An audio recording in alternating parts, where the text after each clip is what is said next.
Hi guys, welcome back to my channel and happy Thanksgiving. I'm sure you have a lot of things to be thankful for. As for me, I'm thankful for good health. That's number one on my list. So let's get started already. We're going to be making a sleeveless dress, and already as you can see, the fabric had already been folded in 4 places in that pattern, not straight, just like you want to cut a flay gown. And so I went ahead to take out 5 inches from the beginning. That's not seen here. 5 inches, just mark out 5 inches from the um top, and then I drew the line that's going to be where we are going to be taking our measurement from. So on that line I placed my tape. I marked out 3 inches. That's going to be my more like the shoulder or chest measurement. Then I added 1 inch allowance.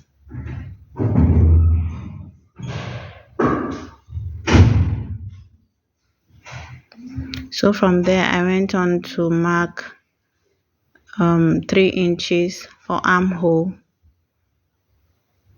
3 inches from that line. And after that I went on to draw the armhole curve. Now from the line we drew, we are going to be taking 16 inches downwards. That's not going to be the full gown measurement. The gown is having a gathered flay at the bottom, so we're just going to take 16 inches for now. We'll cut it out.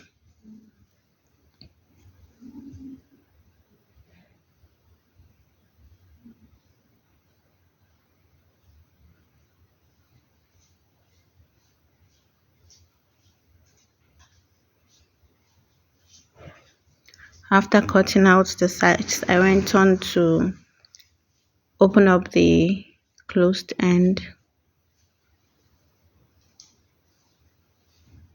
So we'll be able to have 2 pieces, one for the front, one for the back, just like so. Now to pipe the neck, we are going to be using this red bias. So we're going to be piping from the back to the front, back to the front. We're placing the bias at the back and piping it, turning it, and then top stitching in front. As you can see, that's the back and this is the front, because we want design in front. Then for the armhole, I went on to cut out 4 strips measuring 1 inch for width, and then for the length I took about, I think, 15 inches. So we are going to be attaching it from the back too, because we want the red part to be in front. So attach it, start from the back, turn it over to the front and top stitch. We're going to be doing the same for all the armhole. That's 4 sides of the armhole.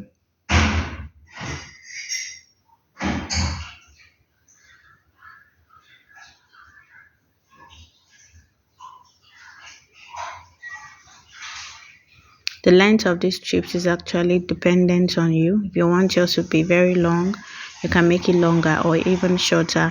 So now I'm done sewing the armhole part. So to complete the sewing of the strip, as you can see, I went on to fold it, the both sides in, and then folded it in again, and then I'll now sew. Then when I get to the end, I'll fold it in a little before completing the sewing.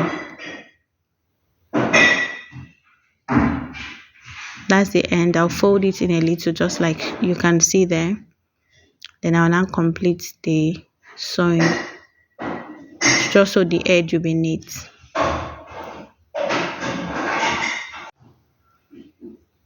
So I'm done with that. I've sewn round the 4 armholes.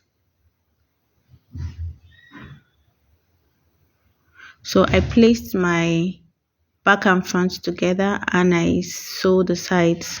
I joined the sides of the dress. Then for the flay we are going to be attaching at the bottom part of the dress. I went on to cut. My flay length was about 17 inches. Then for the width I took 6 inches. So the first thing I did was to bend the down part.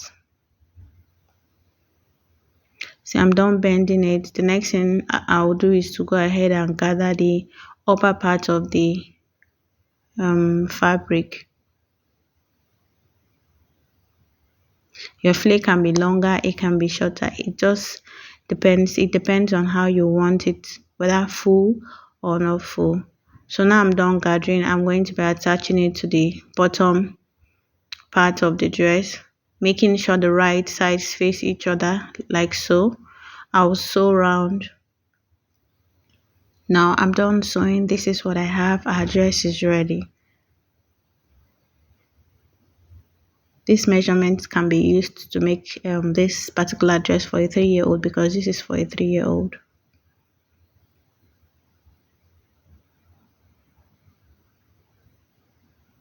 And that's it, guys. Thanks so much for always sticking around. Please, if you've not subscribed, remember to subscribe. Thanks so much. See you in our next video, guys. Bye.